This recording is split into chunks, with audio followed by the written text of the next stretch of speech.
Coming up on this week's show, more Intellivision Amico drama. A new, faster way to play PS2 games. And we go inside the world of competitive gaming with Capcom and Tengen's Chris Tang.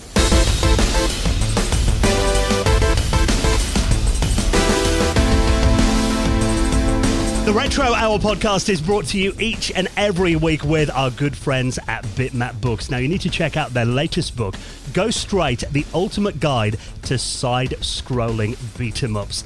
Get ready for the fight of your life and taking you behind the scenes on legendary games like Double Dragon, Golden Axe, Final Fight, Teenage Mutant Ninja Turtles, and some more obscure brawlers that you need to try as well. Pre-orders are available right now for shipping on February 25th. You can find out more and the rest of their retro gaming books at bitmapbooks.co.uk.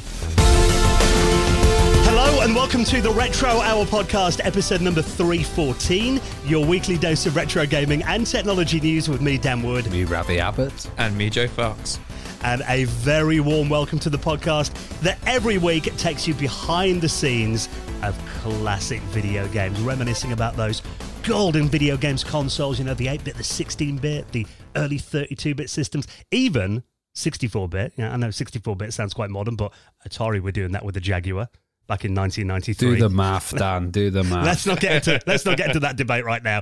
But that's what we do. I mean, we reminisce about, you know, the systems that we played growing up, the companies as well. We get the developers on, the guys that used to run the companies, all sorts, everything to do with vintage video games. And actually, this week, we're going to be going behind the scenes of competitive gaming. Now, obviously, at the moment, esports is a huge deal. I think probably even more so since the pandemic. But competitive gaming has been a thing since the earliest days of video games. We knew they were doing it back in the days with Pac-Man and stuff like that, but we're going to be going into the 90s with this one and talking to an absolutely amazing guest who worked with Capcom and Tengen as well, which are companies that we've not really covered before, but I tell you, Joe is in his absolute element in this interview. Oh, yeah, absolutely. So we spoke to Chris Tang, who has just had an absolutely amazing career. And as you say, he started off kind of like in the early days of esports. You know, he was out there winning all these big competitions when he was like 12, 13 years old. And then he actually ended up landing a job with Tengen and Atari and then ended up working at Capcom. So as Ravi says, I was in my element because we finally kind of got somebody who had their foot in the door with not just Capcom, but with Capcom of Japan. And, you know, he worked on some massive games like Marvel vs. Capcom, Street Fighter Third Strike, you know, and he also worked on like some of the smaller games like Gauntlet 4, and we also kind of got like his side of the story on Primal Rage 2, because he actually worked on Primal Rage and then went into Primal Rage 2, which, you know, that's a huge story that, you know, never came out, and it was just really awesome just to kind of hear his side of things, and, you know, it was quite a sad story, but it kind of came full circle and it was quite nice in the end. So definitely one of my favourite interviews we've ever done. I absolutely loved it and just was in my element talking about fighting games for like an hour. It's great because he offers a unique perspective because he comes from Hawaii. So he's kind of positioned between Japan and America. And he was also in this insane gaming competition that was actually held by Sega on Alcatraz. So yeah, actually played that, and he was in the Nintendo World Championship, so he had one of those World Championship carts as well.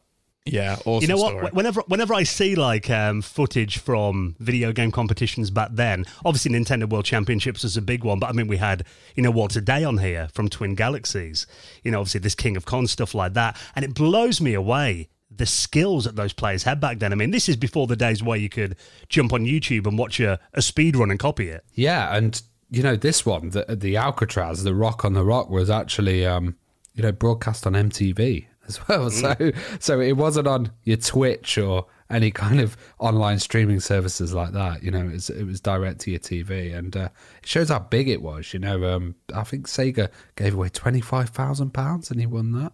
Don't you wish you were good enough at gaming to take part in competition? I would never win that. Just to win like 25 grand just from being amazing at Sonic. They'd probably take money away from me.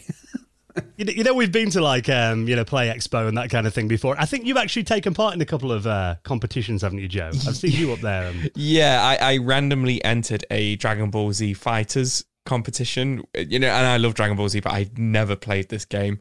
And it was like the week it came out on PS4. And I came like 8th. was like insane. Like out of 8 people, yeah? Yeah, out of 8 people. No, it was out of like a good like couple of hundred people. Like, you know, me and our friend Alex, who's a friend of the show, entered. And you had to pay to enter. And we thought, oh, this would be really funny. And I felt really bad because Alex got knocked out in the first round. And then I won like my first 3 rounds. And the top prize was like 500 quid and a PS4. And I was like, started to think like, oh man, what if I actually win this? You know, like if I actually win like 500 quid, that'd be amazing. But then I got absolutely battered. Like the 4th round, didn't even land a hit on like the guy I played. But yeah, man, like that for me was amazing. And that was just like a couple of hundred people. So it was so cool kind of hearing, you know, Chris's point of view. Like you say, he was on the Rock at Alcatraz and at, you know, the Nintendo World Championship in 1990. So really, really fun stories. Yeah, it's going to be great to hear some kind of background on, you know, these events are now legendary, aren't they? They've gone down in like gaming lore now. So Chris Tang, our special guest, Joe and Ravi are going to be catching up with him on the show in around 25 minutes from now. Now, we bring you a guest on the show every week, but also we bring you up to date on everything that's been happening in the world of retro gaming and technology. Some big stories to get into in just a moment. But, you know, we don't want to give it the hard sell at the start of the show, but I just want to quickly remind you that the reason we can bring you this podcast every week is thanks to our incredible supporters on Patreon. I was actually chatting to someone on Discord the other day, and they were telling me that they listen to the podcast every week, and they were like, I thought I should get involved in this Patreon thing, but I don't really know what it is, if I'm honest. And it kind of struck me that maybe we've not really explained this well enough for a lot of people.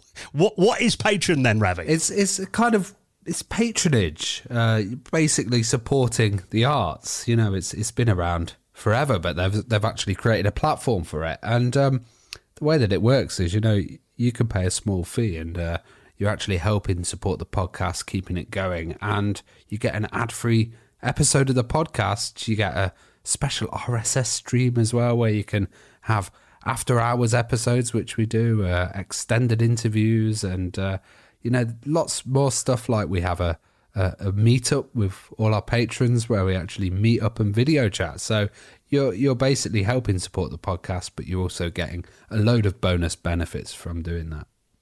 Yeah, and I think we've been kind of hovering around 260 patrons for about 3 or 4 months now. It kind of just keeps going over, then drops under again, which, you know, is the way these things go. I mean, you know, obviously things come up and people kind of, you know, afford to keep paying. We completely understand that. Then new people come in. I think at the time of recording this, we're on 262 now, which is incredible. But obviously anything we get into Patreon, it really helps us out with the running of the show as well, and just make sure that we can bring it out each and every Friday for you. And like Ravi said, you get the perks, you get it ad-free, you get the normal podcast early most weeks, you get the exclusive patrons only podcast, the After Hours show.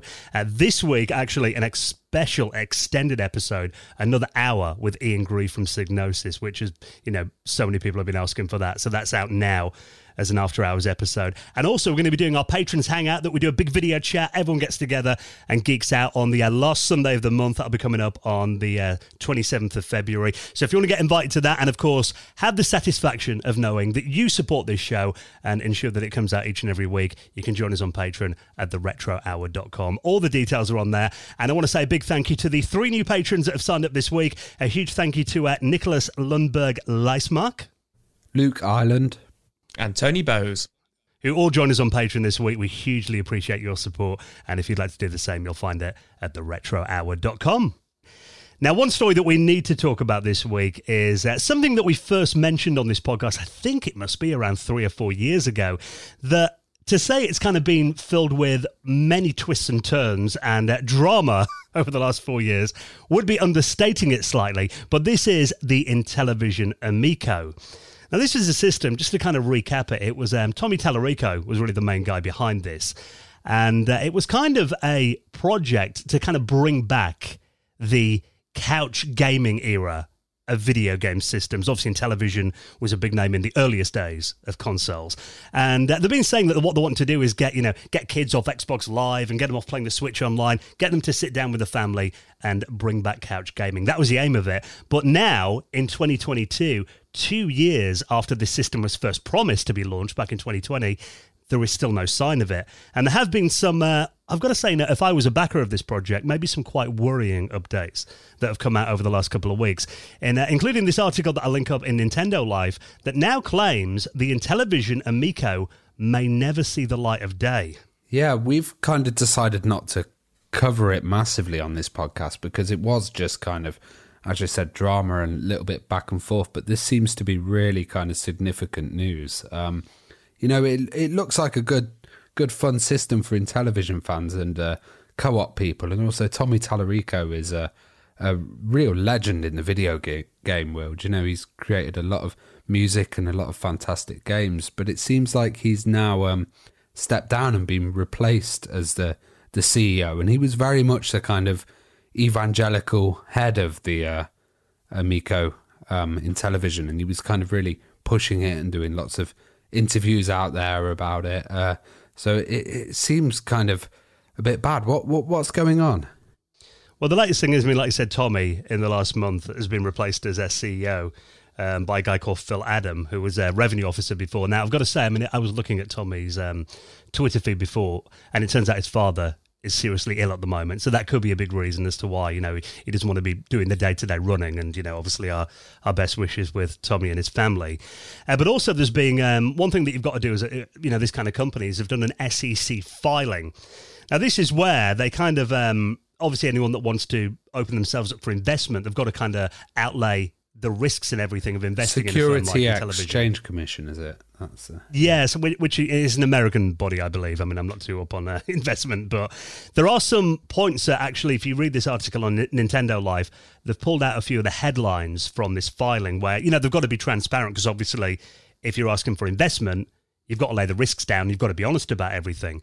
But one thing they've put out there that seems to be the headline of this is, it is possible there may never be a fully operational Intellivision Amico, and it's possible that the failure to release the product is a result of a change in business model upon the company making a determination of that business model or some other factor which will not be in the best interest of the company and its stockholders or creditors. So it turns out actually that, since it started this company back in 2018, they haven't actually generated any profit. And in fact, they reckon that there is $3.1 million in outstanding loans. So there's quite, heavy debts there as well. And they've also raised around $17 million, all these investment drives that they've been doing to design this console and market it as well, and paying for the development of software for it too. And now they're actually looking for yet more investment. And there is another crowdfunder running at the moment on a website called Start Engine, which is an investment site where they're aiming to get another $5 million. From memory, I believe this is their fifth investment round. And at the time of recording, they've only raised $58,000 on there. So, quite a long way off the $5 million mark. But it kind of doesn't look, I'm not an investor, like I said, but the fact this has been delayed 3 times now, we know the world's been difficult over the last couple of years, with chip shortages and that kind of thing. But it doesn't look that promising, I've got to say. To be honest, coming from a background of Amiga computer and other systems, you do kind of see a lot of this hype, and I hate to use the word vaporware, but if it doesn't appear, then it is vaporware, and like it's really tough. You can live off hype for a certain amount of time, but if you're not making profit for that long, and you're not kind of diversifying, I would think even if they were just to offer branding or something else, if they couldn't have done that, I think it's a bit of a tough situation to be asking for the money again. And I don't know if they've kind of got enough support, especially with Tommy not on board now. It's a tough situation for the Intellivision fans out there. Yeah, because they did show some of the hardware at a gaming show in America last summer. And if you look on YouTube, there are actually a few videos of people actually playing some of the early games on there. So the hardware does look like it's, in some form actually out there. But then, like you said, they're asking for another $5 million to kind of get this thing over the line. And if you look at the little trailer they've put on here, it's pretty much identical to the one that they put out back in 2018. So, and even the game clips in there are the same ones that they put out 2 or 3 years ago. So from looking at this, if you saw the original one, it doesn't look like it's come on all that far in the last few years. And let me play you a little bit of the trailer because it gives you more of their idea for what they want this system to be. Intellivision is bringing families back together again with an innovative gaming console called Amico. 40 years ago, video games burst onto the scene as families connected gaming consoles to their television sets and enjoyed playing simple games together. It didn't take long for video games to grow into a multi-billion-dollar industry, as the digital play from companies such as Atari, Coleco, and Intellivision became an integral part of childhood culture. But by the mid-90s, the video game industry took a turn. Easy-to-play games became sophisticated, controllers became complicated, and consoles became expensive. Sadly, family play was replaced by solo play, and rooms full of laughter were replaced by insulating headsets. But all of that is about to change with the arrival of Amico. First thing I thought when I heard that is they're basically saying that gaming has just been for hardcore gamers since the mid-90s. Yeah. Completely forgetting stuff like the Wii. Yeah, which was like the ultimate party console. They're forgetting casual gaming, and I've always think that's been the bit of the problem with it. I've never been able to kind of see the business model there. But yeah, it's interesting to kind of see what they're doing. But even saying stuff like it's going to be cheaper, I've heard reports that they're going to actually have to increase the price of the unit now to make any profit at all if it does actually get this investment and if it does come out. Well, they're looking, someone's kind of gone through all the figures here as well, and there's a couple of comments on Nintendo Live. Someone's worked out that they're going to have to sell them for $200 to kind of break even. Yeah. Now, which, you know, you're kind of getting into like kind of Switch category there, which I think, I mean, I agree with you. I've never seen the business model here. And we said the same thing about the Atari VCS console before it came out. And, you know, don't want to say I was right, but I think we probably Well, I predicted that the Switch would be a failure, so don't listen to me. Yeah, don't listen to Rabbit. Yeah. But yeah, so I mean, it looks like, you know, based on the money they've got right now, if they don't get this this $5 million, which will apparently keep them going for the next 7 to 9 months, if they only raise $10,000, they'll only have operating cash for another month, apparently. So I've got to say, it's not looking very positive for them, is it? But maybe it's for the best, because again, like with the Atari VCS, if this thing does come out, I'm just not convinced it's going to have a market. And you think, you know, guys like Tommy and that who've got a long experience of the video game sector would probably be a bit more clued up on that. But yeah, I just can't see it personally. So we'll keep an eye on it, though. It may surprise us. If you want to read all about the Intellivision Amico drama so far, I'll link up those articles and the current crowdfunder in our show notes at theretrohour.com. Now, PlayStation 2, obviously the biggest selling console in history. I think we've all got a PS2 somewhere in the cupboard, if not set up. I actually set my PS2 up again the other day as a DVD player. In my office, actually, I've got to say. But one of my PlayStation 2s, I've got a fat PS2 that's got the free boot mod on there. I've got a hard disk in the back, loads of games loaded on it too. But the problem always was that if you've got one of the slim model PlayStation 2s, obviously it was harder to hook up a hard disk and everything. And really the main way that people could play, modded games, if you like, your backups, was using the very slow USB port on there. But actually there is a new solution, and there's a really cool video on here by Macho Nacho Productions. Play PlayStation 2 games from a memory card. Now this uses a new device called the MC2 SIO MX4 SIO. So this is a little device that you plug into the memory card slot on a PlayStation 2, and then it's got a little SD card adapter that you pop in, and you can actually load games and play them from the memory card slot, which I think is pretty cool. Yeah, that's absolutely awesome, because it's like when I was growing up, my friend Richard modded his PS2, but it was the fat PS2, and he had the hard drive in the back. And he did it all so we could play modded versions of Guitar Hero 2. But it could also emulate, snares, and we could emulate PlayStation 2 games on it. But like you say, the slim model could never do that. And, the option would be to plug the hard drive into the USB port. But it caused issues of like flickering on the FMVs, and you'd have like major game slowdown. And it was all because of the USB port was it a USB 1.1? So it's just very slow. A very slow one. So does this essentially upgrade the USB port? Is that essentially what's happening? It's making it so it works better? No, this completely bypasses. Oh, because it's through the memory card you slot. don't use it at all, which amazes me. Yeah, because I didn't know that actually the memory card slot was faster than USB. Yeah, that's wow. That's really surprising. I thought it was going to be the memory card slot and the USB, but it is just the memory card slot essentially. Yeah, that's insane. And does it play games at like a decent rate? Because I remember I had one of these SD card adapters for the Dreamcast that would go via the serial port at the back, and there'd be a few glitches and like music wouldn't work and stuff like that. Yeah, I mean, from what I've seen so far, this isn't actually out yet.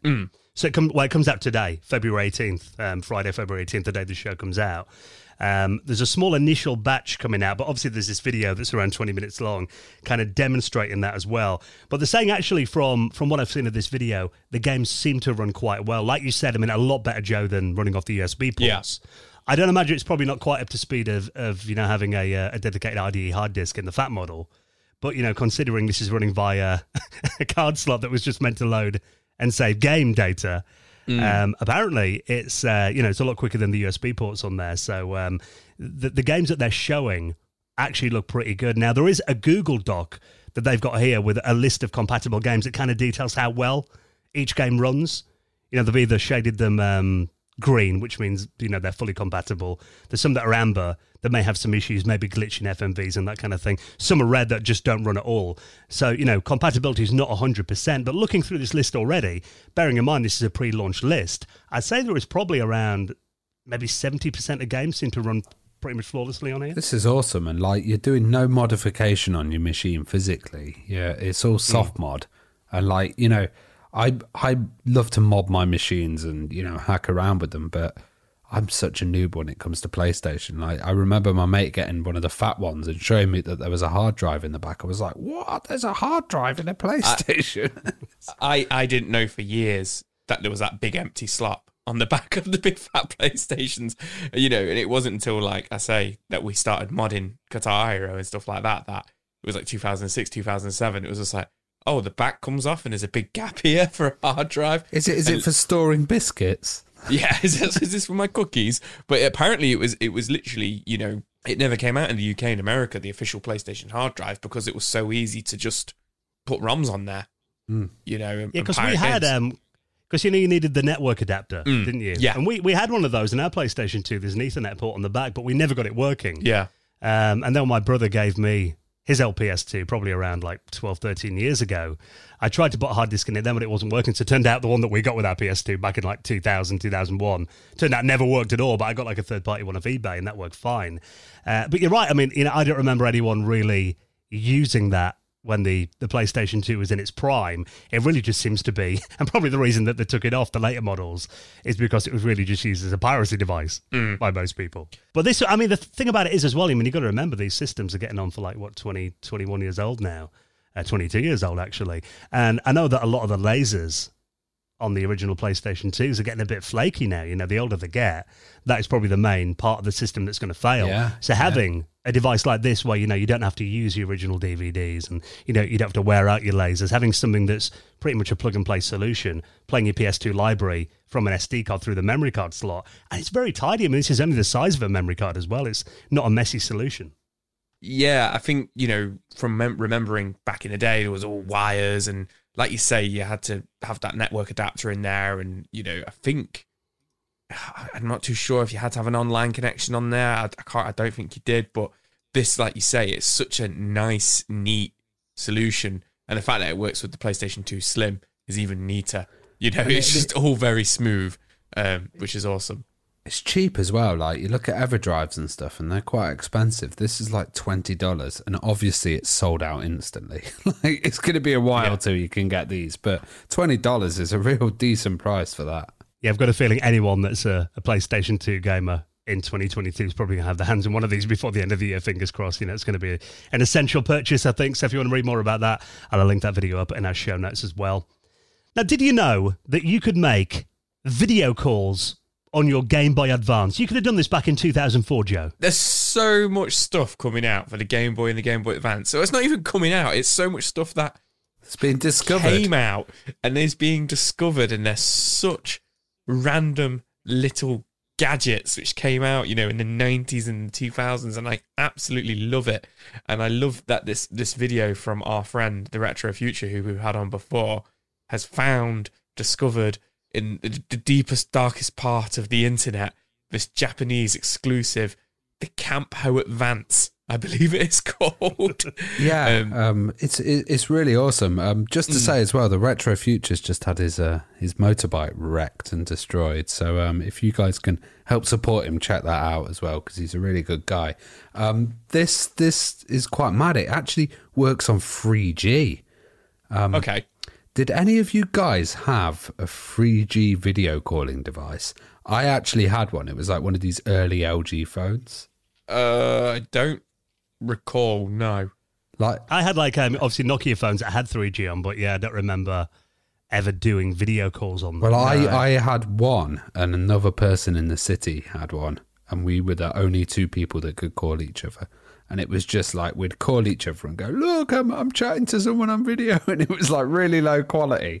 But just the novelty of being able to do a video call was absolutely amazing. And it's quite old technology, actually, 3G. And Elliot like does a call on this, and the quality of it is all right, you know, especially for the Game Boy Advance. I mean, it's 1.1 megapixel camera, and it's 5 frames per second performance. So, you know, it's definitely better than the original Game Boy camera. I'll give it that. But yeah, it's for 2004, like you say, it's better than what you would expect. But essentially, this is a device that plugs into your Game Boy SP that did come out. It was an actual commercial, you know, piece of technology that came out in Japan, and they produced 10,000 units of it. But you, from what I understand, like you say, you have to plug it into your Game Boy Advance, and then you also have to plug it into a phone with 3G on it as well, and then you have to plug it into anything else. I feel like there's and a power supply. Power supply, that was it. Yeah, using the SIM card of the phone. Yeah, essentially to connect to the network. But it isn't very portable if you're having to plug it into a power supply as well. No, so you've got it into your phone, which, like you say, Ravi, is probably using the SIM card. And then you've got it into your Game Boy Advance, and then it's plugged into a power supply. Also, you can make a video call in 2004. And it cost 19,000 yen, which was around about £164 or $220 back in 2004. So, not the cheapest product. And like you say, Ravi, it was probably to call one other person who had it in the city. Yeah, but also, like, you would have to plug it in, because that is going to be a battery rinser. Like, there'd be no way that could run off battery. Totally not. You see, video calling's got a kind of a difficult history, really. I remember seeing my first video phone, and I've just Googled this now. It was a thing called the Relate 2000, the British Telecom made back in around 1992, 93. And I remember going into the BT shop when British Telecom actually used to have shops with my dad and my brother, and they actually had two of these set up. Oh, wow. In the shop at different ends of it, and you could like video call each other. And again, I mean, it was colour from memory. Again, it was probably really slow, like, you know, I think about 3 frames a second, and came out of, you know, either a little tiny speaker on there, you had to hold the handset up. I remember thinking that was pretty cool, but I remember thinking, even then, do I really want to see all my friends every time I call them? Because I mean, I don't know about you guys, I use video calling now on stuff like, you know, Teams and Zoom and that, you know, for work. Yeah, that's it. Literally work. Like when I saw it in Star Trek, I was like, right, I'm going to use this all the time. You know, this is the future. But only during the pandemic, when you couldn't see people, I was using it for social reasons and like pub quizzes and stuff like that. But yeah, now literally the only video call and stuff that I do is just for work. You know, just meet someone, see them, and it's kind of got this formality about it, hasn't it? Video calling. Well, you have to brush your hair and get dressed, shave, yeah. So I think, you know, video calling's always been something that we think we want. I don't know, because I see, like, you know, if I'm out and about, often kind of, you know, at the risk of sounding like a real old fart, the younger generation, the youth, I often see teenagers and stuff on FaceTime and that walking around, you know, trying not to bang into lampposts and that kind of thing. So maybe it's something that, you know, kids do more these days. I don't know, but it's in terms of video calls, it's just not really something that I feel has kind of taken off as much as they all said it would, you know, back in the 90s and 2000s, that, you know, no one would make audio calls anymore and everything would be video chat. Maybe we're the generation that need to wear a suit and sit there and look prim and proper, and everyone else just doesn't care. In front of your Game Boy Advance. Yeah. Next time I have a Teams meeting at work, I'll be like, I'm calling you from my Game Boy Advance, guys. Bear with me. So yeah, it is a cool little device. I always love seeing kind of fail tech as well and stuff that, you know, could have changed the world if it took off back then. So that's a really cool video that Elliot's made, and you'll find that in our show notes as well. Now, plenty more stories to talk about, including we're going to be talking about an MS-DOS game that was made in QBasic that I used to play at school, actually, and Ravi's found a great little article about that. And the coolest Apple Watch which retro stand you've ever seen.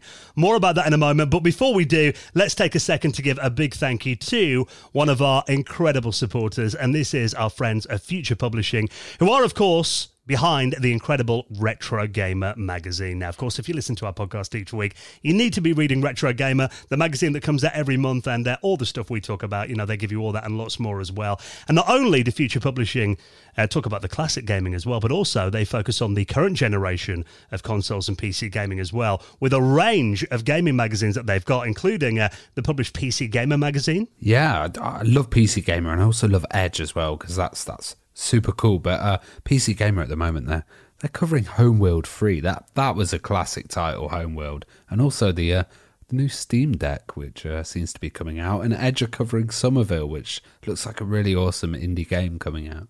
Yeah, and also they do Play magazine as well. If you're a PlayStation fan, I know you're pretty hyped for Final Fantasy Origin. There's the cover feature about that this month. Yeah, they've got Final Fantasy Origin on the front of Play magazine there, and they're also going to be covering the PlayStation VR 2, which there's a lot of hype about at the moment. So not just retro stuff, which is really cool. But of course, they do Retro Gamer magazine. The current issue that you'll find in the shop's got Pilot Wings on the front cover. I've actually got the next issue that comes out, all about Earthworm Jim as well. Obviously, one of the best platformer games back in the day. Always loved Earthworm Jim. I mean, it's just a character with so much attitude. It was like playing a cartoon character, wasn't it? Oh, yeah, 100%. So we go really in depth into the backstory. Dave Perry, Nick Brucey, Tommy Tallarico talking about Earthworm Jim's evolution over the last few decades. There's actually a 6-page feature in here as well with AVGN, James Rolfe, kind of going behind the scenes on probably the most famous YouTube gaming series out there. Attack of the Mutant Camels. There's something here about the network adapter. We're talking about PlayStation 2 games. I've actually got a feature on playing PS2 games with the network adapter online. The making of Crash Bandicoot and Spyro. Looking at the PlayStation 3, which I guess is now considered retro. The Ultimate Guide to Pinball Dreams. The making of Darkseid as well. So you'll find all that kind of stuff every month in Retro Gamer magazine. And we want you to try out some of Future Publishing's incredible gaming magazines for yourself. And of course, by taking up this amazing offer, you'll be really helping out the podcast as well. And I will say, take advantage of this offer now, because it only comes up a couple of times a year, and we get so many tweets after the fact, people going, oh, I missed out, is it still on? So you can get 3 issues for just £1 of your favourite Future Publishing gaming magazine with our exclusive offer, which is just for Retro Hour listeners. All you got to do is head to our link, magazinesdirect.com/retro hour. So that's magazinesdirect.com/retro hour. And I've worked this out. That's a saving of around 95%. Insane. On the cover price, isn't it? For just £1, 3 issues of Retro Gamer, Edge Play, or PC Gamer UK, magazinesdirect.com/retro hour. And of course, a big thank you to our friends at Future Publishing for their continued support of our show. Now, you and I are both rocking the Apple Watch, Ravi. We get constantly nagged throughout the day. Every time a message comes in and, you don't look at it on your phone, there it is on your wrist. Little reminder that you need to stand up. You haven't done that for around 45 minutes. Sometimes it tells me to breathe. It tells me to wash my hands, and it tells me how long I should do it. Yeah. And it sounds like you guys have got your bloody mums on your wrists there. It does feel like that. But, actually, sometimes you get a bit of a break from it, so you can take it off at night. But you need something nice to put it on your bedside table. And at the moment, because the Apple Watch comes with this little kind of flimsy magnet that you just kind of clip onto the back of it, and often it doesn't really hold. And it doesn't look very nice on your table. No. And it just slides around, and you just chuck it on there. Yeah.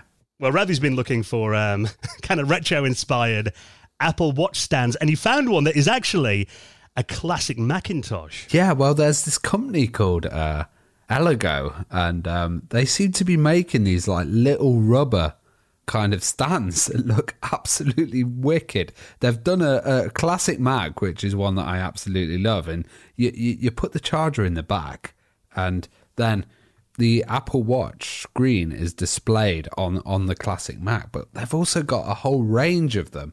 So they've got like Game Boy ones as well, and this isn't sponsored or anything. I just love this company. They've got like a TV case as well for your Apple TV, which is a SNES, and like they've got the iWatch, the iMac.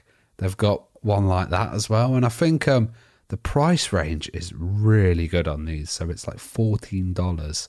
Oh wow! At the moment, so this is really cheap, like little nice classy kind of thing that you could have at the side, and I'm definitely going to get one. I kind of like having the classic Mac there as well, because it's a bit like the Mac legacy. You know, you've got your Apple Watch and then you've got your old school like little Mac there, and it's just a dock that fits the charger in, and it just looks so well done. What do you think, guys? I think it looks cool because I'm looking at the Game Boy one, and you're right, the actual screen of the Apple Watch goes where the screen of the Game Boy would be. So you see your Apple Watch's screen through that kind of cutout for it, which I think is quite nice. Again, I mean, it's just a bit of rubber. Yeah, just a little bit of silicone, really, yeah. Yeah. But I do like the look of it, and you're right, 'cause I mean, that is kind of one thing that... So I remember, you know, when the original iPhone came out and stuff, you remember you used to get like a dock with it, and you did the original iPods and stuff as well. Then gradually, I mean, I've got like an iPhone 13 now. You don't even get a charger in the box anymore. No. You just get like a USB cable, and it's like, you know, they don't give you all this stuff. And trying to connect all your devices at night when you go to bed and having them laid out all over the table, it does get a bit messy. And you know Apple stuff is expensive. Like, you're not going to be able to get anything for $15 that's going to like look decent or, you know, kind of help with it. But these are fantastic. We'll leave a link in the show notes, and you know, I'm going to get one of these, and I just think they're really nice. And check out this company, Elago.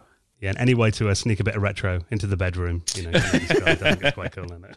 Now, before we get into our chat this week, talking all about, you know, the history of competitive gaming with Chris Tang, he's coming up in a second.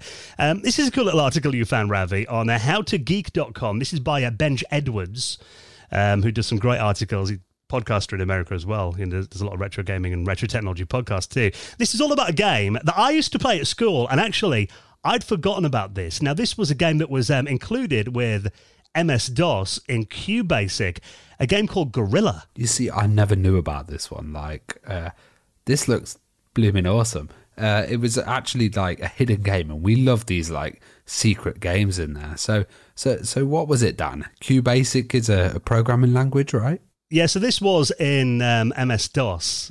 So I mean, I remember, I think we first started getting Windows PCs probably around 92, 93 at school. I mean, we're still mainly Acorn Archimedes then, but we had a few like Windows 3.1 machines, including one in the library that I used to play with sometimes. And yeah, QBasic was on there. And the only way you could access this game is because it was written in QBasic. So it was actually one of the included demos that you get in there. So you couldn't just run it directly from DOS. You had to load QBasic and then load up gorilla.bas, it was called. But me and my friend Ricky, we used to play this so often, you know, during like wet lunch breaks or whatever, we go in the library and play with this. Really what it is, it's kind of a bit like a primitive version of something like Scorched Earth or Worms. Okay. So you get two gorillas who stand on the top of a skyscraper, and from memory, I think they're kind of randomly generated different heights of skyscrapers, and then you get exploding bananas, and you've got to kind of set the angle and throw them at each other to try and blow each other up. It looks pretty dope, actually. I really need to play this, and they're saying that there's a new version of it. Well, there's a version of it now that you can actually play online on archive.org. And, you know, I'm glad that this has brought back some nostalgia for you. Can't you play everything on archive.org? Yeah, man. Absolutely. I must say, your wet lunch breaks looked a lot more entertaining than mine at school. We just used to get given the cubes that like attached to each other, like the little plastic cubes that you did like with maths, and we just got to play with them. Like that sounds depressing. Yeah, it's pretty depressing when you look back, whereas you were playing a primitive version of Worms, throwing banana bombs at each other. But you see, back in the 90s when the teachers didn't know what you were doing, I mean, you know, the screen was faced away. They thought we were looking up library books or something on there. Maybe. You know, there's a lot of hidden games. Like, I remember there was one in Excel and stuff like that, and there was like flight simulators and stuff, but it was all about like knowing the commands. So like, you know, obviously you guys would be in the knowledge, but there'd be other people playing other weird stuff. I remember the first time I went up and I loaded up that flight simulator that was in I think it was in Excel. People were just like, what? I can play a game on Excel? Okay. You know, it would be like, right, abandon all kind of office or spreadsheet stuff that I was doing and just play this all day. You're right, because, there was this game, the Gorilla game on there, and there's another one in QBasic called Nibbles, which is actually in this article a bit further down. It was kind of like a snake clone. Oh, nice. And we used to play those a lot, and I remember a few other kids would see them and they'd be like, load that game up for it, because no one knew how to load it up. You know, to go via QBasic, and I was the only one that figured it out. But then in our main computer classes, when we had the Acorn Archimedes, we played Lander. Obviously, the David Braben game, Virus, it was launched as, I think, that was included on the demo disc on the Econ Archimedes. So we'd often play that in class when, like, the teacher wasn't looking. And then I remember someone found, I think it might have been like a shareware version of Doom that someone had put on the network. I remember kind of playing that and getting told off. The one I used to... Certain times people would sneak in discs or whatever. It was always cool. The one I used to load up was, it was the Star Wars that was done in ASCII. And I think you'd load it up on Telnet, and then people would sit there watching an ASCII version of Star Wars like, oh my God, this is amazing. But I mean, obviously, you can just play these games so easily now, so you don't have to go, hacking into BASIC on MS-DOS 5 to play Gorillas now. You can do it straight in your web browser. So if you want to check that out again, very nostalgic looking back. I'll put that and all of our stories, you'll find them all in our show notes at theretrohour.com. Now, Chris Tang is coming up in just a second. Let's quickly give a thank you to another big sponsor of the Retro Hour podcast, and this is our friends at ExpressVPN. Now, we've talked before, Ravi, about how important it is, and increasingly so all the time, to have a VPN to protect your online privacy. But the most important thing we think is actually having a VPN that you trust as well, because there are so many out there, and, often free ones that actually sell you data. That's the reason that they're free. And obviously, we do research on our sponsors as well, and we only recommend brands that we really trust. And you've been a user, even before ExpressVPN were a sponsor of this podcast, you've always rated them as the best VPN on the market. Oh yeah, the ExpressVPN is just so fast. The streaming quality is like amazing. I forget that it's on quite a lot of the time. I've got it so it automatically starts on my computer, but you can have it set up on your phone so you can do that, and I really trust it as well. It's really fantastic. Like, it's so lightweight.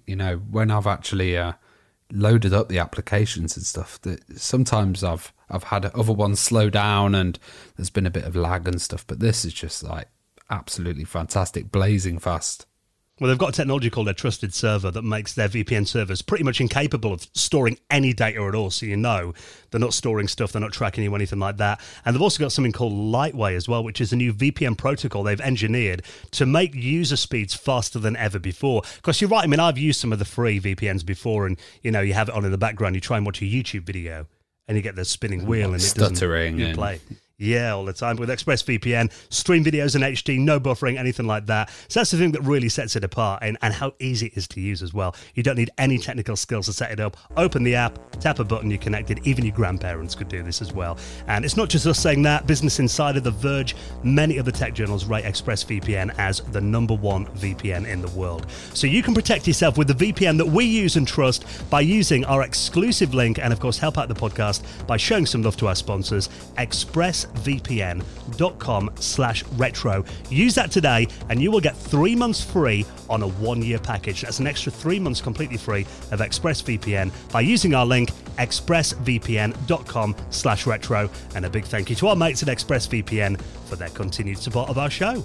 Right then, next, time to get some inside stories about classic competitive gaming, going behind the scenes on companies like Capcom and Tengen as well, with our special guest, Chris Tang, is next on the Retro Hour podcast.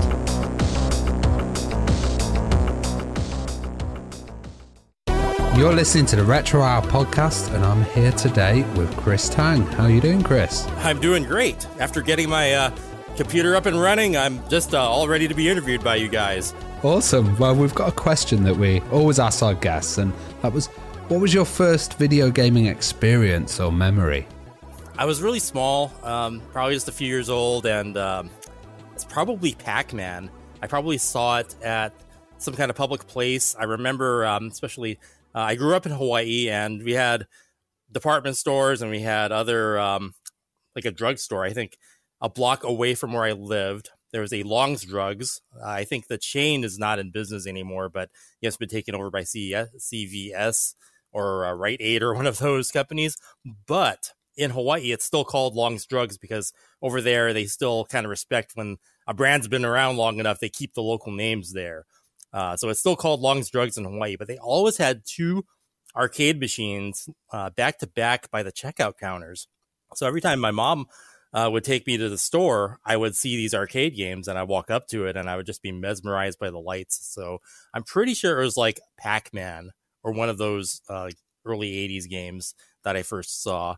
And, I would eventually get like a quarter, pop it in, and I wouldn't be very good at it. But I had a lot of fun playing arcade games, and arcade games just really entranced me when I was little. And I would play those games. And then eventually, consoles would come out. I think my cousins had like a 2600. They were kind of mean to me. They didn't let me play very much. So I ended up eventually I got like a ColecoVision that my dad got me when I was still very little, and that was my first console. Was Hawaii then? What was it? A bit kind of behind with the releases in the States, and did you have any gaming stores? Not. It was really? ahead of the curve. It is halfway between Japan and the U.S. So I would see Japanese arcade games like everywhere, and the kids at school that I hung out with, they were all getting stuff from their relatives in Asia. Like they'd have relatives in like Hong Kong or Japan, and I would go to their house, and that's where I saw a Famicom for the first time. And this is how I found out about import gaming. And there were games that I had no idea either existed, such as Gradius 2 and Super Mario Brothers 3. I had those games months and months before they were released in the US.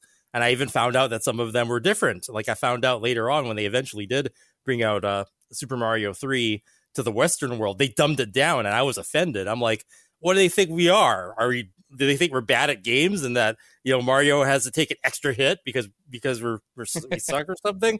I was offended. I was like, well, what's up with this? And but import gaming was like this huge new world of games to me, and I would go to the Japanese bookstores that we had locally, and I would try to decipher. I kind of learned hiragana and katakana on my own just because I was so interested in video game magazines, and I think reading video game books, reading video game magazines, even when I couldn't play them, made me much more interested in it. Like there's a electronic games magazine and computer games magazine, and I would find these books like how to win at video games. And even though I wasn't playing them, right there in front of me, I would just be flipping through these and I'd be studying them. And little did I know that, that kind of literacy was not just helping me learn how to read, but it was also teaching me important things about the video game industry that would come in handy later. So living in Hawaii really, I think, helped in that it was this cultural bridge between Japan and the US.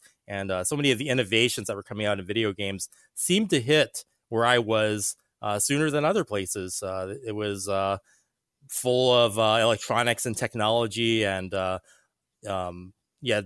businessmen coming from Japan, and just kind of like this stuff was getting around, and I couldn't it couldn't hide from me. I would just there'd be like this one main shopping section near Waikiki, and it would have like all the latest stuff, all the Sony camcorders and VCRs and electronics, and the electronics section would be extremely robust and have all the game systems and games out on display, and I was always exposed to it. Did you have many arcades there? Yes, absolutely. Hawaii was a very good place for video games. I remember when I was in grade school, my elementary school was across the street from one of the best arcades I've ever been to in my life. It was called Kaimuki Q, which is what you'd probably think would be this rundown, dilapidated place. It allowed smoking. Most of the people there were these really old dudes who would go into this back room, and I don't even know what they did back there. I think they did some kind of gambling or something back there, but it looked kind of seedy. But they had, all the latest arcade games, and as well as the imports from Japan that I mentioned, and just stuff that I didn't see anywhere else. So that was like an arcade that I would sneak there before I'd go to school. I'd go there and I'd play games, and then I would go to school afterwards. And I remember the first time I saw, there were two games that really affected me that became my favorite. And that was Gradius and Life Force. I saw there like for the first time. And, when I first saw Life Force in it, it had all of that speech, and the scroll speed was just so fast and exciting.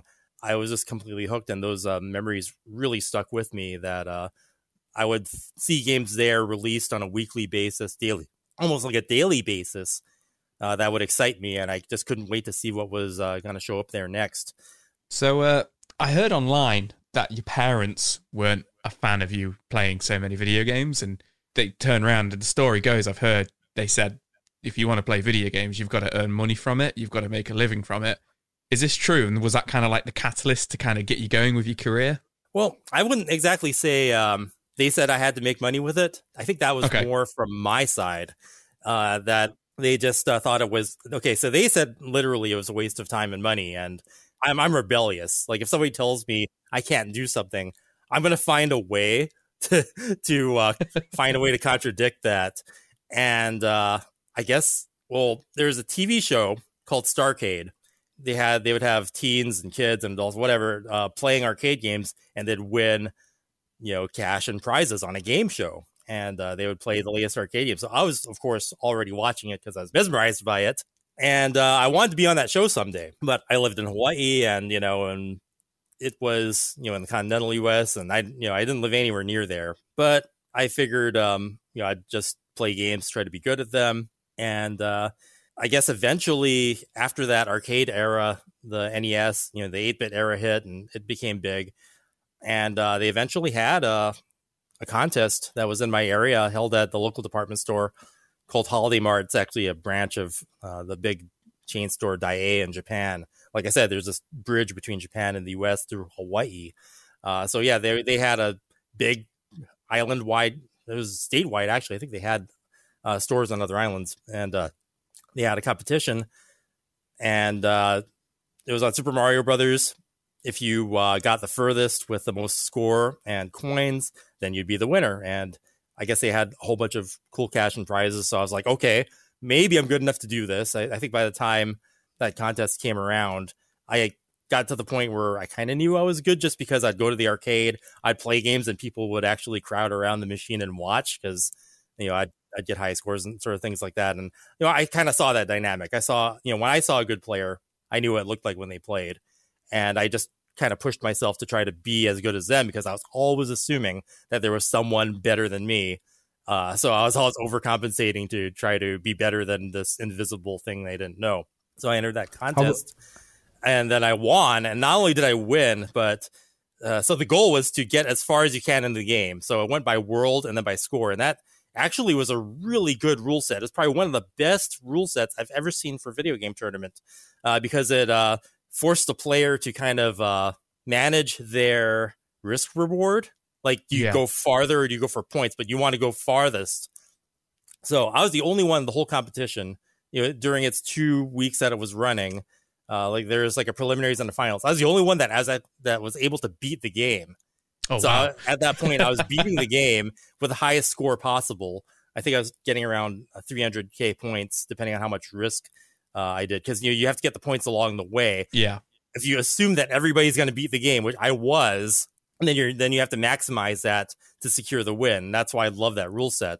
So I was the only one in the whole competition that was beating the game. And for me, you probably thought, oh, I've got to get a high score because everybody else is beating the game as well. Like, well, everybody else, how much are they getting? They're probably getting like 300, 500,000. I better, really push myself. So I got it down to the point where, I was basically speed running a game just like in the late 80s. So just having that dynamic, having that sort of challenge in front of me is just kind of interesting to look at it, seeing where things have gone since then. Once I won that, my parents' tune changed, and they were very supportive of me from that point forward. All I had to do was prove that it was possible, and prove that I was good enough and motivated enough to have this love for video games carry me through life, and it did. I was wondering, like, how did you prepare yourself for it? Like, there was a lot of competitive gamers before that would do patterns in Pac-Man and stuff like that and learn the kind of routines. How did you get the knowledge to play these new titles? Well, so the information back then was different. There wasn't an internet. I kind of just read books about games and kind of gleaned knowledge on how games worked. I knew there were bugs. I knew about, like the Pac-Man split screen. If you roll over 255, bad things happen. That seemed to be a pattern that I would read about in all of these 80s books. I would play a game, and then I would learn from it, and I would just try to do better and better. I would write down how long something took me. Oh, I also had a Betamax VCR. Yes, Betamax from the 80s. That my parents, my parents are Asian. They had Betamax, so they I would record my games and I would play them back. And in the mid 80s, I'm not sure how many people did that, but it was a valuable tool. And I just sort of learned as I went along. I found all sorts of crazy tricks and patterns on my own. Like I wouldn't read about these things. Like there's that trick with Mario where you stand at the edge of the stairs and you do a jump. And if there's a turtle shell there, you'll bounce on it and get a whole bunch of one-ups. Like I found that in 1985. Like to go back a little bit further, I actually got one of those test market Nintendos from New York in 1985. My dad just happened to be there, and he got me one of those test market Nintendos. I had it before anybody else. Like no one in Hawaii had one of those, to my knowledge, when I got it. And I was just like, wow, this Super Mario Brothers is just, arcade perfect, or, it was better than anything I'd ever seen for a game system. It just blew me away. And I had it really early. I was playing it really early, and I loved the thing. And I was familiar with the controls because I had those little Game & Watches that Nintendo made back in the day. I'm like, I know this control. I know that plus shaped control thing. It was different from all the other consoles that came before, but to me, it was familiar, and it helped me learn the game. And I would find things in games. Like there's bugs that I found on games that to this day, like people don't talk about them. There's this weird one I found in Ghosts and Goblins. I think Ghosts and Goblins was the first hard game that I played that people would consider to be a challenge, but I blew through it. And I was like, I was just a kid, and I thought every game was that hard or was going to be that hard. So my standard for difficulty was set very high at a very young age. And there's, I guess, third-party games I felt were harder than the Nintendo ones. And yeah, I think Ghosts and Goblins was really a good training ground for what was to come. And my favorite games were the ones that ended up being harder. And people would think I was crazy. I'd be like, they would say like, man, I've played this game Golgo 13. It's so hard. There's no way you can beat it. And I'm like, dude, I beat that. No problem. I got to the point where the kids in school were starting to pay me to advance their game in Zelda and Zelda 2. I think Zelda 2 was the one I got the most kids paying me to advance their game with. And that started my journey as a competitive, or what do you call it, professional game player, where I was actually getting money and kids were letting me have and borrow their games. That is just going off topic there. That has just unlocked an early memory for me of doing that with Metal Gear Solid for the PlayStation. Oh, wow. My friends were giving me their memory cards and asking me to get them further in the game, but I was just copying saves and putting it on their memory card. So I was doing the exact same thing, but it was probably a little bit easier for me. But that's amazing. So you did that competition. You were then, we read online that you were at the Nintendo World Championship in the early 90s. What's the story there? Did you go straight from that little competition, or did you kind of build up to it? It started with that store chain in Hawaii competition. That was the first one that I did. It was like in 88 or 89. And the Nintendo World Championships was in 1990. And my family was moving to California from Hawaii. And I was really upset at that. To be honest, because I was just at that age where I was starting to get friends, and I was getting kind of settled in, and I thought people were starting to like me, and the whole video game thing was really good. I was a state champion. This is like, I didn't want to leave the state that I had success in, and go to California. But I guess my older brother was going to college, so kind of like a big thing the family was going through, and I didn't really have a choice in the matter. So after the move was made, I tried to make the best of things. And then I heard about, through Nintendo Power, that they were going to have this bigger contest. And of course, since I had experience, and by that time, since I had won that Hawaii championship, I kind of knew I had a chance. So that's kind of how I got into it. In my local area, which was California, they had one. Oakland was the city qualifier that was closest to me. I went there. It was like 3 days. And the first day I was feeling pretty good. I got pretty good scores. And by the end, like, everybody was watching me play because my scores were higher than everybody else. And by the time it got down to like the top 7, I think I had like maybe the first or second best score in that city. And I didn't end up winning that city because the kid that did win had come from his city where he had lost, which was Portland. He beat me, but we became good friends afterwards. We have a lot of history. Robin Mahara ended up winning Oakland. but he had come from Portland where he had lost. Then after I came in third in Oakland, I went to the next closest city, which was Los Angeles, and I ended up winning there. So, okay. Yeah, I followed the same path, and we ended up seeing each other again at Universal Studios, and we became really good friends ever since. Oh, awesome. So how did you do? Did you then kind of go to, did that escalate to the World Championship then? Did it from there? Yeah, that was the Universal Studios was like the grand finals. Yeah. It was supposed to be in Florida, but they changed it to cheap out, I guess, and they figured it'd be cheaper to send everybody back to Universal Studios Hollywood, where my preliminaries was. But I actually liked that I had won my city championship at Universal Studios because it was just like the movie The Wizard. Yeah. So I was actually, the winner of that. If you follow the path, I followed the path, and that's where it led me. And Thor Ackerland ended up winning the whole thing for our division there. He's also a really good friend of mine and ours, and he was head and shoulders above everybody else in terms of skill on Tetris, especially. But a great guy, and he innovated. He used the controller in ways that nobody else did, and even I look back at it now, I'm like, he definitely deserved to take the whole thing, and I learned from it, and that really served me going on forward. I might not have won that whole Nintendo championships, but I would learn from that and be able to win one of my own later on. Yeah, well, that was goes nicely into our next question. So we're fast forwarding a couple of years here, so fill in the gaps if you need to. But you won the Sega Sonic and Knuckles Rock competition, which is legendary. Like that was actually, it was on TV and everything. Yeah, that's right. So then it was the Nintendo one was supposed to be that big, but they didn't put it up on TV like they were supposed to, and it just wasn't quite the spectacle that I think it really deserved to be. But Sega was at that point in 1994 winning the war against Nintendo, which was in the concept in itself was crazy. It's just like Nintendo was so big at the time, who could even challenge them? And Sega was at the height of their popularity and success in 94, and they were able to have this big worldwide competition, like a real world championships where they flew in people from Japan and France and Brazil, and just make it this really huge thing, get it on MTV, broadcasted everywhere.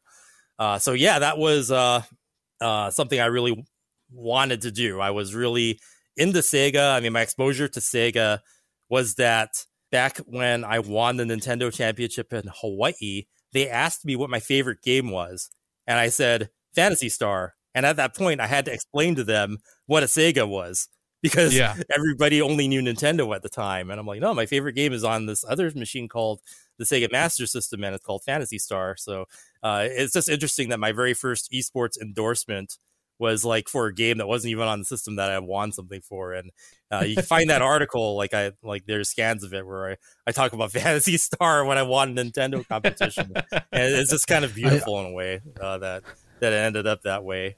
I've just got to ask, did you have the World Championship cart at all as well? Yeah, at one point I did. And it was a prize that was given to us. I think at the time that I sold it, it probably went for the most that one had gone for. So I don't regret it, but there comes a point in time where when you have something, it just becomes a liability if you just keep holding on to it forever. Like it might get stolen, or your house might burn down or something. So I was just like, okay, it's time. I need to.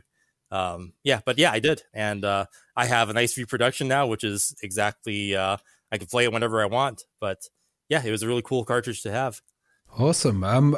You also kind of. That Sega competition, it was set up on Alcatraz, right? And, they actually rented out the whole island. They put a whole bunch of money into its redevelopment and restoration. So Sega was like a really big deal in the Bay Area in California, and they were doing things like that. It was at that Alcatraz Island, and they had like the prison cells and things like that. They filmed our footage in, and it was kind of dirty. It was kind of bad. I thought that it was kind of unprofessional in retrospect, but they had to put on a show, and they on that end definitely they did a good job for that. And did you see it as kind of a revival of like esports and that kind of gaming? Because I know before they'd had lots of historical stuff with Pac-Man and the older games. But did you see that as a kind of MTV and being on video? Did it seem like something new? It was just on a scale and on a level that had never been before. Like I had dreamed of being on Starcade. I mean, to me, that would have been just great, just to be on a TV game show with arcade games. Like that was my dream. But what they did with Rock the Rock just completely far surpassed anything that came before it. Having it be truly international for one thing, and then to have it be on TV. Nintendo was supposed to, but they didn't. But Sega was able to pull that off. So I had read about actually those old arcade game tournaments. I'd have these winning at video games books, and they would talk about the Twin Galaxies scoreboard, and they'd talk about all these these early '80s arcade competitions, and I would be like, well, how do I sign up? How do I participate in these? But of course, by that time, since print media was really slow, there's like no way you could participate in something that's already been covered. So you really kind of had to be in on it from the ground floor and know about it as it was coming up. So yeah, when the Sega thing happened, they talked about it, in their magazine. They talked about it, I think, locally through the radio. So they did a fairly decent job of promoting it. And when it came time, I was ready. So this is where it gets a little bit, I kind of need to hear it from you to kind of figure out the history, I guess, the storyline. So, at this point, I've heard on the internet on certain videos, this is where you started kind of getting into the development side of games. But then also I've read that you started working at Tengen when you were just 14. So, I don't know, how old were you? Were you 14 at this time? Were you still really young? 13, 14. You were 13, 14. Yeah. Wow. See, what actually happened was I was, when I got sent down to Los Angeles, I wouldn't say sent, but by choice, after losing in Oakland, I had my mom drive me down to Los Angeles for the Nintendo World Championships to try to qualify there. After I'd won the city, well, I'd been hanging out with different people throughout the course of the weekend. I'd made friends, and one of the friends that I made, his name is Mike Klug, definitely someone who's been, a good guidance for me my entire life. I was hanging out with him, and he was in the older age division. He was trying to qualify for that. And I was in the middle age division, the teens, and we're just hanging out. And I found out that he was from the same area that I was, and we both had driven down to LA from the Bay Area. So that's why we hung out. We were like, oh, well, you're from that area. Well, I'm from that area too. Okay, well, let's hang out. And little did I know, he was actually a gaming champion already. He was already had some record scores on pole position 2. That was like his game of choice. I didn't know that at the time. But at the end of the weekend, after I'd won, we were still hanging out, and he handed me his business card. And it said Tengen. I'm like, oh my God, I know Tengen. They made that version of Tetris that they can't sell anymore. And I knew the whole history behind that just from reading the game magazines and being so invested in the culture. So I was like, wow, that blew me away. And he said, yeah, you should come hang out with us at work and come check out the office and stuff like that. So I was still a week or two after my preliminaries, and I was already visiting the Tengen office, and I was so young that I wasn't old enough to get a work permit yet, so they paid me out of pocket. Oh wow! Until I was old enough to get a work permit, which didn't take long, but it was, that to me just blew me away. And the funny thing is, I'd already been working as a kid, because after I won the Hawaii Championships, the local game store there, which most people might know as it was called Toys and Joys, which is like an online place. It's not around anymore, but in the 90s or in the 2000s, it was like this big gaming and kind of like pop culture retailer. I worked there right after I won the Hawaii Championships, because of the child labor laws in Hawaii were super lax. So you could be like 10 years old and work at a store. So I was 10 years old working at a store, working at a game store. So that was a cool experience. So, working at a game company, though, was really the dream that I had, like after I got through, high school or whatever. That's what I was planning to do. But here I was already doing that way prior to that. And they were paying me out of pocket. I was doing odd jobs around the office. Primarily stuff like testing and game counseling. I'd answer the phones, and I'd read about game counselors in Nintendo Power. I always wanted to be one, so through that, I was kind of doing that job. I did things like write manuals. I wrote the manuals for Rampart and Gauntlet 4, and I did some actual design concepts for Gauntlet 4 that got into the game.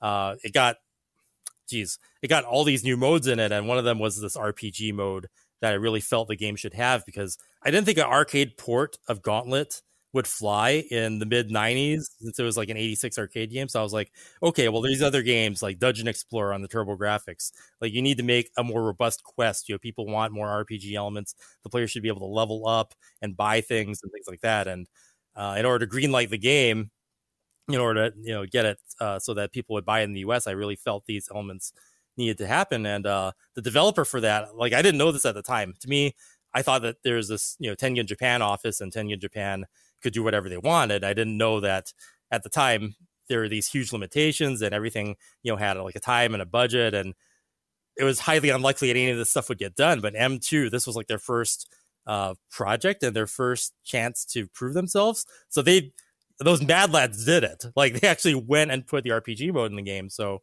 that to me was like one of the things that I felt was a highlight of me working on games in those early days. And they were a subdivision of Atari, weren't they? So, yes. So the politics behind it, at one time, Atari Coin-Op and Atari Consumer, who made the computers and consoles, were the same company. But they, when Warner, I think, got involved, they split the two off. And the Atari that I worked for was Atari Games Corporation, who made the arcade games.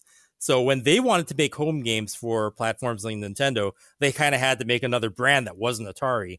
So Tengen was that home brand that they were able to make their arcade games based off of, and publish other things. It became really big, prolific publisher of like a lot of different stuff just besides their arcade games. Because at the time, I mean, now that I look at the business dynamic and you look at how publishers operate, back then, they're one of the very few companies that people would, want to send their stuff to maybe get on a system. I know we had, I know you guys over in Europe had Domark, and we had a partnership with them. So we published a lot of their stuff, and a lot of their stuff would come through my hands, and would do evaluations and reports on. I was going to ask about that. Like, did you then have much exposure to the kind of European gaming scene? And yes, I did. What did you think about it? I was actually very interested in it. So for one thing, I have found out that in certain parts of Europe, the Master System won, and then NES was the system that actually got left behind in a lot of cases. So we would get things.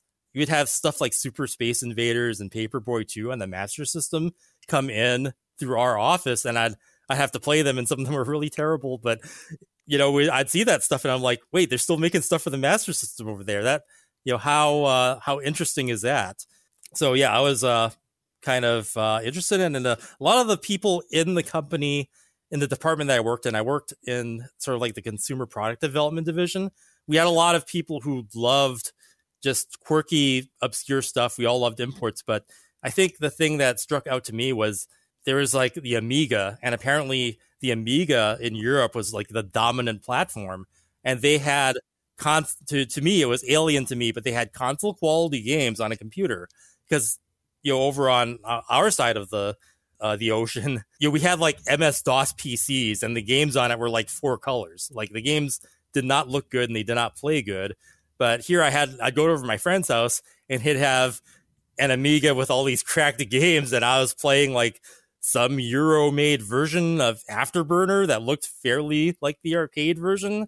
And they'd show me things like I think Turrican was like, it's like, to me, it kind of looked like Metroid. I'm like, whoa, this looks really cool. It's really colorful. It's got all these kind of like a different feel. There are a lot of different stuff like Shadow of the Beast. They were showing off to me things that were popular in Europe that I hadn't been exposed to, since they hadn't been released on console in our region. So I had an exposure to the European stuff. They actually had a special setup for the PAL stuff, since it ran on, most people know as different electric systems and different video standards. So there would be like a special setup for that stuff. And it's like the stuff would run slower and it would look really bad under fluorescent lights. So yeah, I knew about all that stuff. And, kind of like being in the industry, you're forced to be exposed to it. And it was very fascinating to me. Now, I've got to ask, it could be going off topic here. We're in 1995-ish at the moment. What's the story, your side of things, for Primal Rage 2? Because obviously this game has gone down in history as essentially a lost game by Midway. And obviously it has popped up a couple of times in arcades. I think there's a couple floating out there. But you mentioned to us pre-show that you had a little bit of a hand in that. What's the story there? Yeah, I was actually the game designer on that project. I worked on Primal Rage 1. And it's sort of on Primal Rage 1, I was in the transition. I was like kind of going back and forth between the arcade division and the home division. I still worked for Tengen. I was working on things like Gauntlet 4 and still doing kind of like my product development consultant, basically was my title. So I do a little bit of everything, and they still wanted me working over there. So I had split my day between what I did in consumer, and then I'd go over to the arcade side. Actually, the first arcade game I worked at Atari was another fighting game that got canceled called Cyberstorm. And that one was like a fighting game with robots. It wasn't very good. And one thing, so when Street Fighter 2 took off, like everybody wanted to make a fighting game. Everybody who made arcade games would make their own Street Fighter ripoff. But it was hard to do. And people at Atari, people at other companies didn't know what made a good fighting game. They didn't know how they worked. They didn't know what a combo was. But I knew all that stuff since I was just so invested in the games. And I was already winning. I was actually in the very first Street Fighter 2 tournament ever held, endorsed by Capcom. Capcom actually tested their games at my local arcade, which is Sunnyvale Golfland, legendary arcade. That was like, where the very first like Evo ancestor was held, was at Sunnyvale Golfland. That was my local arcade. They got everything, test units and things like that. Atari tested there, Capcom tested there. And then there was a secret 7-Eleven, it's like a convenience store that they also did, Capcom did their test games at, and that's actually where I played Street Fighter 2, and I got really good at the game. So I'd go to Golfland, and I'd just like destroy everyone on Golfland. I'd be like, how's this guy get so good? And I'd just be like, well, I play at 7-Eleven actually. But so anyway, that's the background to me being like sort of like a fighting game expert as well. I won third place at the very first Street Fighter 2 tournament ever held at Sunnyvale Golfland. There's like this really cool trophy I got from it too. I think it's still the coolest trophy I have. It's of this, they just got a karate trophy and it puts Street Fighter 2 championship on it. I was just like, that's awesome. They didn't have any merchandise of Ryu at the time. Nobody knew who those characters were, but they got a karate dude on it, and that's all that matters. So I got to become an advisor for these fighting games at Atari, first starting with Cyberstorm, and there was another project that started a little bit later called T-Rex. And it was a little bit different from what you might know as Primal Rage. Like the characters weren't as colorful.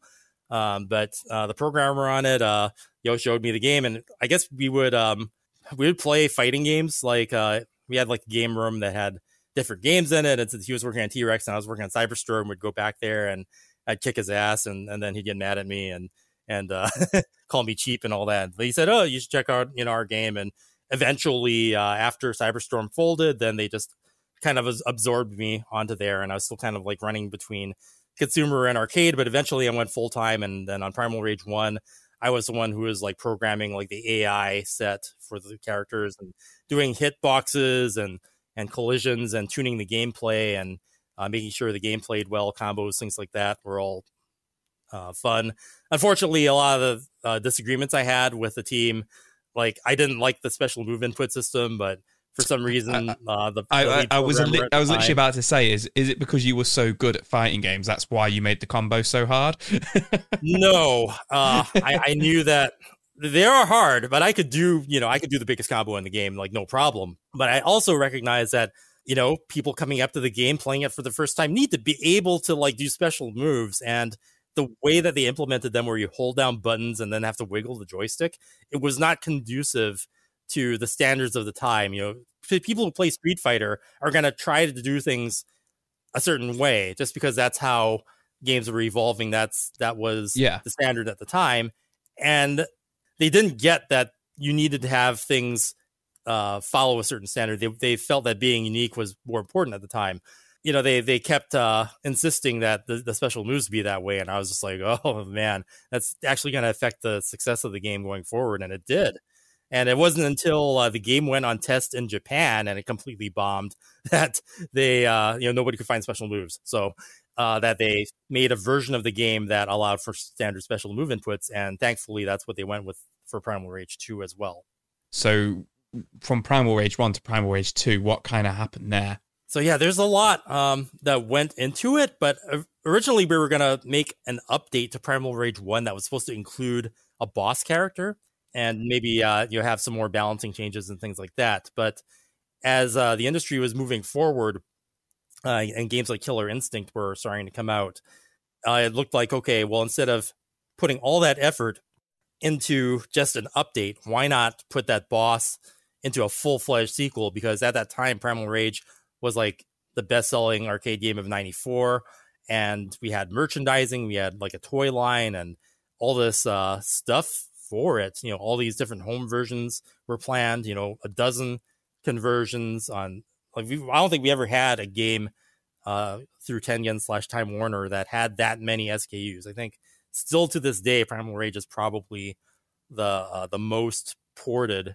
of the, I guess, contemporary, not like a classic game like Paperboy, but like something that we brought out during its time that was released at like a year after. It was on like every 16-bit and every 32-bit. And then, I think was it on the Game Boy as well? It was on everything. Unfortunately, it was on the Game Boy and the Game Gear. Yeah.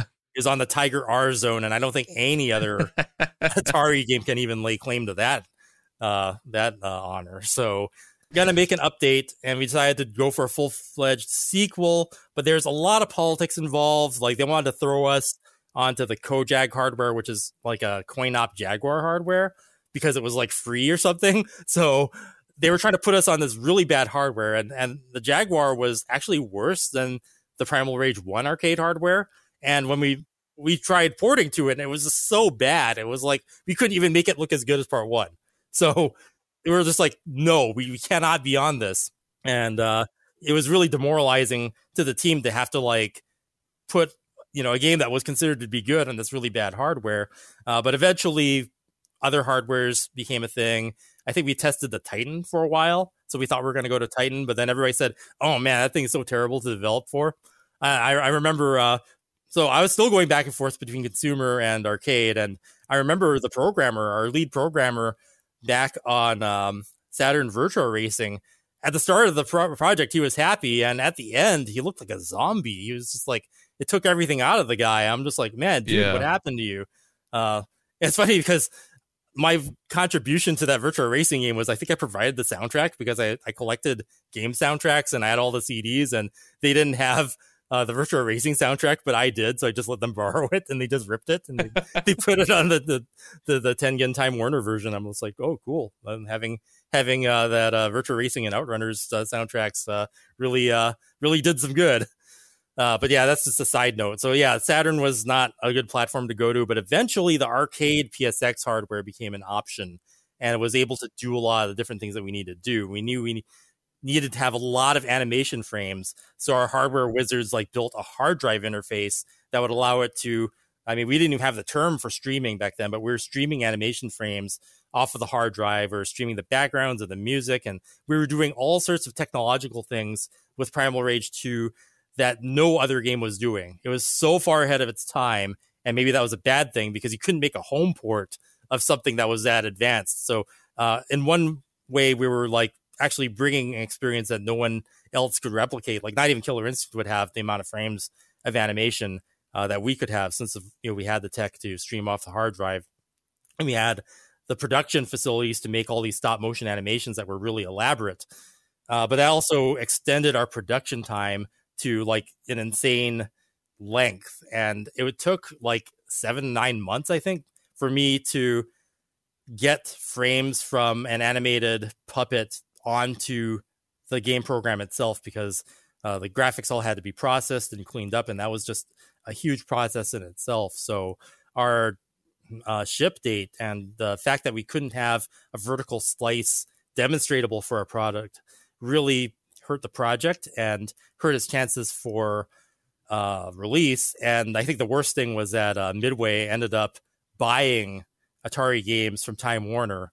And since they own Mortal Kombat, it was redundant with their own product line. And after, they had reductions in force and layoffs and other bad stuff happened to the company, it just created a very negative energy that led to the game's cancellation. It's such a sad story, really, in the grand schemes of things. But it's interesting that, they did actually get a couple made and they kind of ended up out in the wild. I'm assuming they were test units or... Yeah, they were test units. Yeah. I think our game was canceled even before, like the version out in the wild was supposed to be see how this game does and then make the choice based on that. But I think I remember when I was doing a presentation for GDC, I actually went into the emails and I looked at the dates and stuff like that. And I think we were canceled before that version even got out into the wild. So It's really sad because I don't think we had a chance, no matter how well we did, no matter how poorly or well or excited people would be to play that game. There's nothing that we could do. And I never would know I didn't think that I would ever know what it would be like to see people play that version of the game and be excited for it. But I ended up actually being able to get to see that because when the Galloping Ghost arcade got in the machine, they went and streamed the first days that they had of it on Twitch, like 24/7. They would just have like a pro gamer on that thing trying to find out all the moves and the fatalities and things like that. In the year 2014, which is like 17 years, almost 20 years later, discovering all the secrets in that game that they could for the first time. And I got to see that live thanks to, the technology of the time. And, most games that are out there had an FAQ, they had move lists, they had YouTube videos and playthroughs, but Primal Rage 2 didn't because it hadn't been emulated.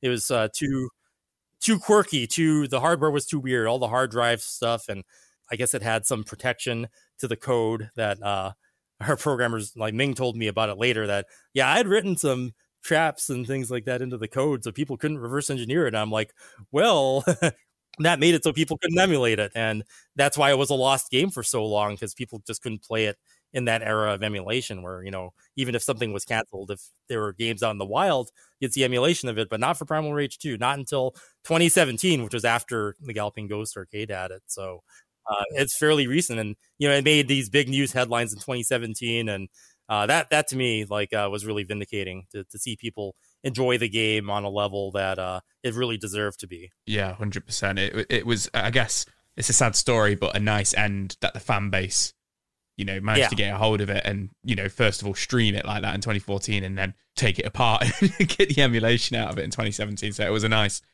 end to the story. Yeah. Also, while I was developing it and when it was going out on test, I thought people hated it. I thought it was, maybe we didn't do well enough. But after seeing people talk about it, getting to play it, and plus seeing people discuss it using modern fighting game terms, and then them saying that, it's solid, it's good. Why isn't this a fan game at EVO and things like that? I'm like, wow, that, no better honor. I think Engadget said it was like 2017's hottest new fighting game. And I was just like blown away by the love that the game was getting after so many years. That's awesome. Really good to see. And it's on MAME at the moment, isn't it? They have a special version, MAME for Rage 2, developed by Grunzilla 94 is the version. And I think there are people in the community who are actually doing ROM patches to fix some of the things. Like I think Talon Slide was one of the things that I said, it wasn't like that when we left the lab, but the lab version hasn't been found yet. So on a computer, on a hard drive, on some discs out there is a more finished version of the game that's even out there now. Because I remember I was working on the game for a couple of months after that version was made until they mothballed it. And I wanted to make sure my last fixes got it into the game. So hopefully that version will be found someday. Well, another amazing title that you worked on was Marvel vs. Capcom.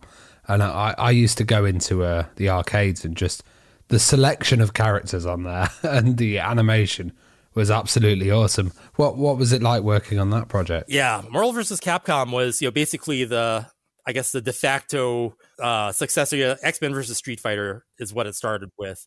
But then Marvel vs. Capcom was the chance for us to see characters like Mega Man and Captain Commando and Strider Hiryu to really get their time in the spotlight. And I would say it was the most exciting thing for me. Especially like I think Strider was like one of my favorite game characters of all time, and I didn't get to. So at Atari I did things like the hitboxes and the timings and things on a very detailed level of the game I was involved in. But for Capcom I did things more on a sort of like a system level. So I would design like a special move system, or I would design like something like like the in Street Fighter 3, like how you do taunts and different things happen. Like I would come up with things like that, or the EX moves system where you push 2 buttons and you have more invincibility frames and things like that. So I would come up with things like that. I'd come up with like titles for the games. Like I came up with like Techromancer and a few others. It wasn't as I really kind of wanted to get in there and do hitboxes and timings and things like that again, but Marvel vs. Capcom, I think the most fun thing I did was I got to do all the writing for the characters. So Strider Hiryu in particular, I went back into the NES game and I played through it. I recorded it. I saw every single line in the game, and I made sure that he was written like the character that everybody envisioned him to be. So that was really fun. I think in the years that were to follow, someone like would make like a Strider. They were like a really big fan of Strider, and they made this web page, and they said, these are the words that I live by. And it was basically everything I wrote like for Strider. And it was just like, wow, that was like, no better honor, but to have people live by the words that you wrote. And that was a lot of fun for Marvel vs. Capcom. And that's MVC1 is probably between that and Turbo Hyper Fighting are like my 2 favorite fighting games of all time. Yeah, I think for me, Marvel vs. Capcom 2 probably edges it out. I just think the roster on that is incredible. But did you expect, Marvel vs. Capcom 1 to just become so big and become such a classic? Because of, here in the UK, me and Ravi were joking about it before that like the older boys would go play Marvel vs. Capcom at our local arcade. All the cool guys. All the cool guys would go play it. That was like the cool game to go play at our local arcade. It was such a big game. Well, it's got a different vibe than Street Fighter. Like Street Fighter is like single hits, big damage. But Marvel vs. Capcom, X vs. Street Fighter, that whole series, it's like get massive, numbers racking up on your combo, do these big combos, air juggles, and it was really flashy. So yeah, when you watch the game, like even if you don't know anything about fighting games, it's just so dynamic to watch everything happen. And I think it was like a natural progression from a fighting game. But I think both styles of games have their place. I think it's nice to, for me, Marvel vs. Capcom, it's such a good game to pick up and just, like you say, looks fantastical. And even if you're not very good at fighting games, you're smashing out these big 50-hit combos from just button bashing and hitting them all together. Whereas if, Street Fighter 2, like you say, there's a place for that as well, where you can do, a lot more damage with just a couple of punches and kicks. But that leads nicely on to, you also worked on Street Fighter Third Strike. Was that like a big deal for you? Was it kind of scary finally following up on one of the biggest games of all time, with the Street Fighter 2 series?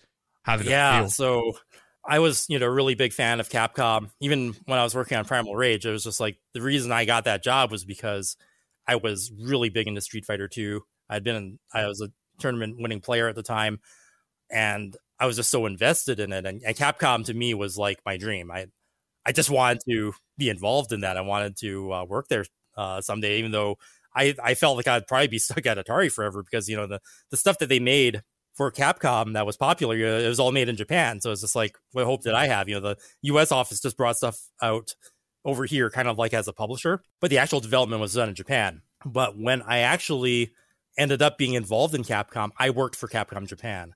I reported to Yoshiki Okamoto and Tom Shiraiwa, and we worked, reporting to the Osaka office, which is really, it was an interesting relationship because it wasn't like reporting to the Capcom Sunnyvale office. I pretty much just kind of went there for administrative things. But day to day, the stuff that I worked on got put into the games that were being developed in Japan. And that to me was huge. And I think the first games that I think I did things on were like Pocket Fighter was the first thing I had stuff in. Like we had to come up with like these quiz questions and answers. And I was able to put some like fighting game references in there and things like that. So that was pretty cool. But yeah, Street Fighter was like the big one. And I remember even prior, I think like one of the first things that I was privy to is I got to see the character designs for Street Fighter 3 before anyone had seen them. And I was like, I don't know, man. Oro, Necro, I'm not liking these guys. These guys look like freaks. I don't know if this is going to be popular.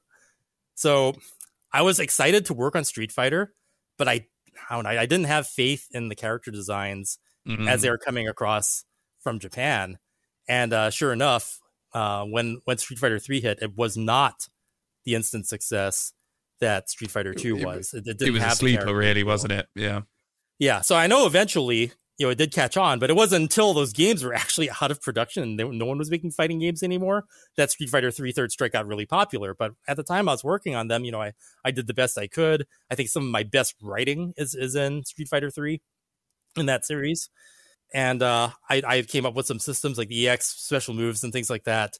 I thought were pretty good. But to me as a player, kind of the speed and the dynamic that I enjoyed in games like Turbo Hyper Fighting, it was different in Street Fighter 3. Like there's more of a focus on parrying, and I was good at the game. I enjoyed it, and I was competitive at it, but I just liked Street Fighter 2 better. I liked Marvel vs. Capcom better.